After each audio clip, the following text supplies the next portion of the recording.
been years, and I don't even think this is before my time, before we even had a Democratic governor, if there ever was one. If there in my years, it feels like forever, but we actually had Democratic governors for 130 years until 2002. That was when Republicans won. Now, what they've been able to do over the last 16 years is make us forget that Democrats have held power before, and we will hold power again, because when Democrats lead, we move the state forward. If you want the exclusive, you want the tall boy, because he's going to bring you the exclusive. It's the Tall Boy Experience. We're here at Essence Music Festival, and we are with Democratic nominee for the state of Georgia, Miss Stacey Abrams. How you doing? I am well, thank you. All right, now, from my understanding, you are a Bayou native, Gulfport, Mississippi. Yeah, we grew up on the coast. We let Louisiana call the Bayou, but yeah, I'm from nearby. Okay, well, I'm a graduate of the University of New Orleans, but I'm also an Atlanta native. So you are a candidate for the state of Georgia. What made you want to do this, make this jump and this leap into the governor's race?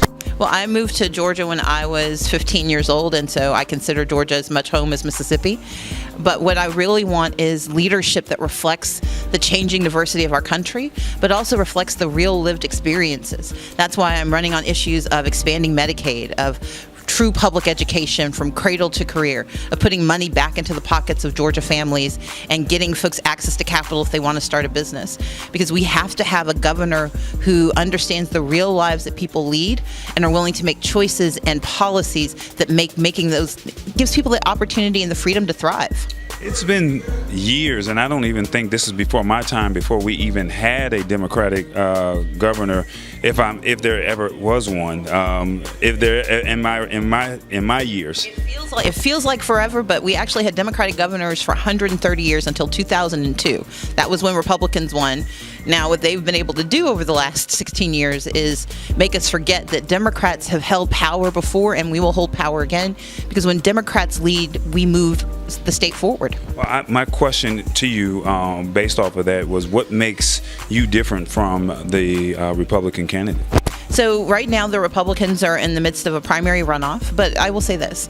While they are fighting about how mean they can be, how many shotguns they can put in commercials, talking about how they can undermine the values of Georgia, I'm fighting for Georgia families. I'm talking about issues of education, public education, and I'm the only candidate who hasn't tried to undermine public education in Georgia.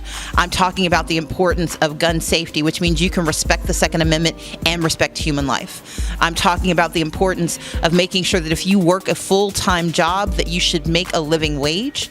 And I'm talking about expanding Medicaid so that no one in the state of Georgia is denied access to health care. Those are real issues, and I'm the only candidate talking about them every single day. That sounds good. Now, let me ask you, speaking on education, which is very important, Governor Deal, in years past, I think he raised the GPA limit up to a 3.8 for the Hope Scholarship.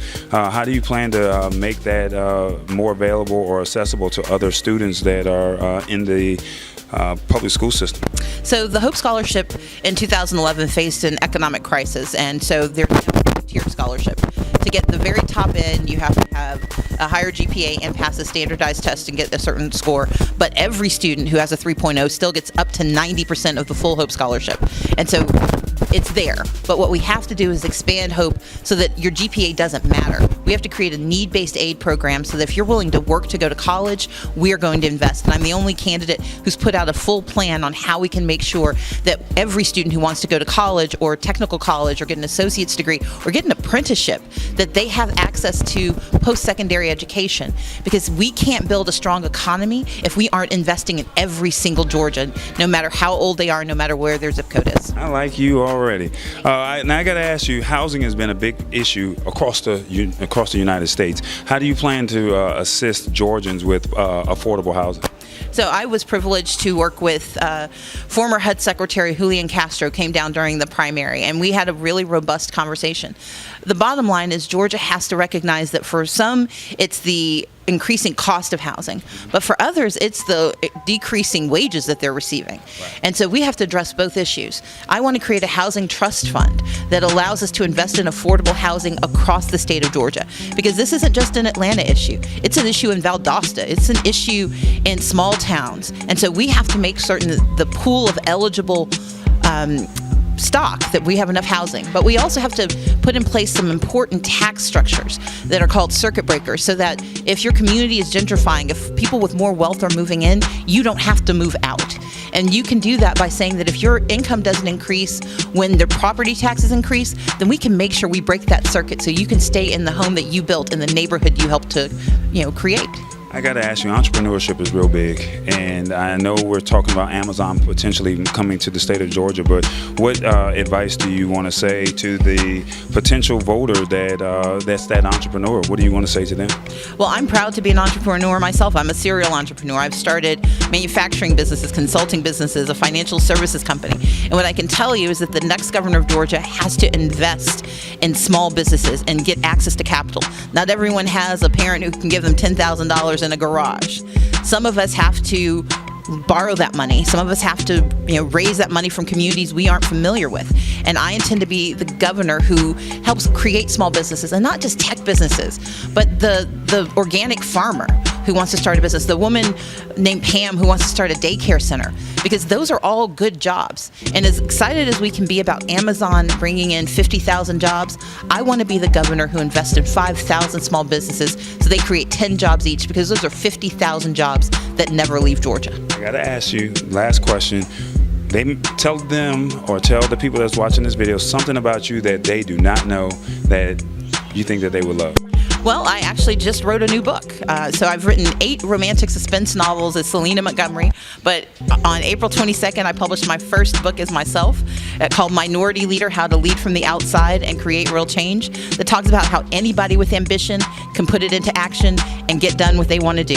She's a go-getter. She's going to be the next governor of Georgia, and she's an entrepreneur, and she's making big things happen, not only in Essence, but also in Georgia. This is Tallboy Experience. I'm with Miss Stacey Abrams. Thank you so much for your time. Thank you so much, Tallboy. I appreciate it. Thank you. Did you like the video? That's right. Did you like it?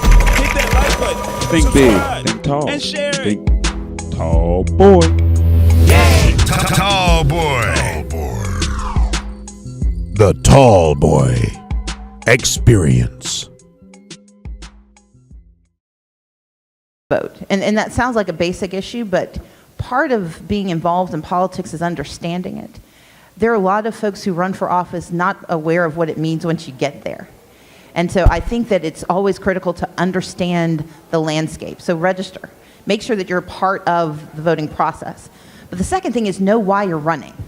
Don't just run because you're angry, because anger doesn't last that long.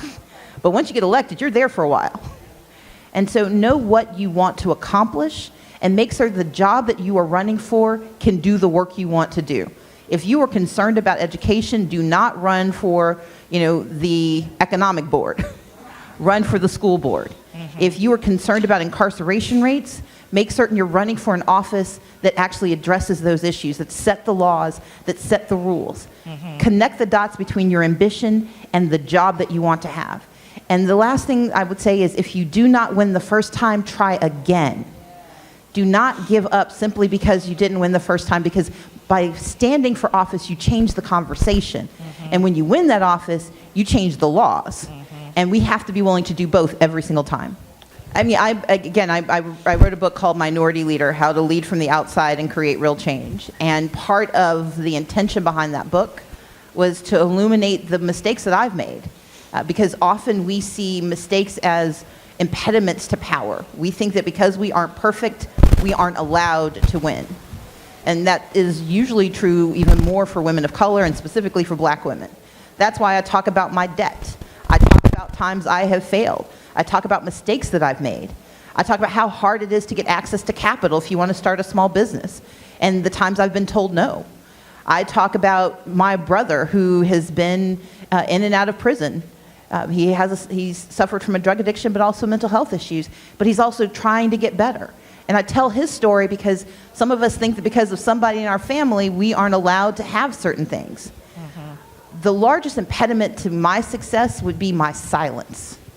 Letting people tell my story for me, or being ashamed of the wholeness of my life. As I say, look, I don't have to change my hair, my skin color.